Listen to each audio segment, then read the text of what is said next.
ሰላም ጤና ይስጥልኝ እስከ ቋንቋው ቤተሰቦች እንደምን አላችሁ? ዛሬ አዲስ የእንግሊዝኛ ትምህርት ይዤላችሁ መጥቻለሁ። ስለ ኩኪንግ ቮካብላሪ ኩሽን አካባቢ ልንጠቀምባቸው የሚችለውን ቃላት ዛሬ አሳያችኋለሁ። ማነው የተወሰኑትን የመጀመሪያው ማነው ቾፕ ነው። ቾፕ ማለት መክተፍ ይሆናል ማለት ነው። ለሽንኩርት ሊሆን ይችላል፣ ለስጋ ሊሆን ይችላል። ሽንኩርት ከሆነ ቾፒንግ ኦፍ ኦኒየንስ እንላለን። ስጋ ከሆነ ደግሞ ቾፒንግ ኦፍ ሚት እንላለን ማለት ነው። እዚህ ጋር ሁለተኛ ላይ ያላችሁ መጣሁት ቃላት ሮስት ማለት ሮስት ማለት ጥሬ ትርጉሙ መጥበስ ይሆናል ማለት ነው። ከዛም ሮስቲንግ ኦፍ ፖታቴስ እዚህ ጋር ድንች እያየን ይሄ ፖታቴስ ማለት ነው። ሮስቲንግ ኦፍ ፖታቴስ ወይም ስጋ ከሆነ ደግሞ ሮስቲንግ ኦፍ ሚልክ ነው ሮስቲንግ ኦፍ ሚት እንላለን ማለት ነው።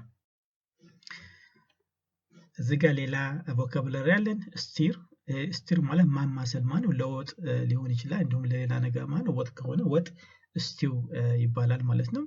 ስትሪንግ ኦፍ ስቲው ወይም ደግሞ ስትሪንግ ኦፍ ወጥ ማለት እንችላለን ማለት ነው። ማማሰል የሚለውን ቃላት ይተካልናል። ሌላው ደግሞ እዚህ ጋር ቦይል ይሄ ደግሞ ማፍላት ወይም ደግሞ ማሞቅ የሆነ ማለት ነው።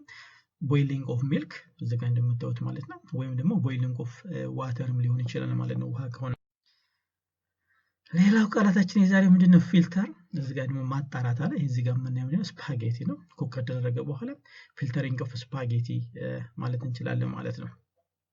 ሚክስ ማለት ደግሞ እዚህ ጋር ማደባለቅ ማለት ነው። እዚህ ጋር እንደምታዩት እንቁላል አለ።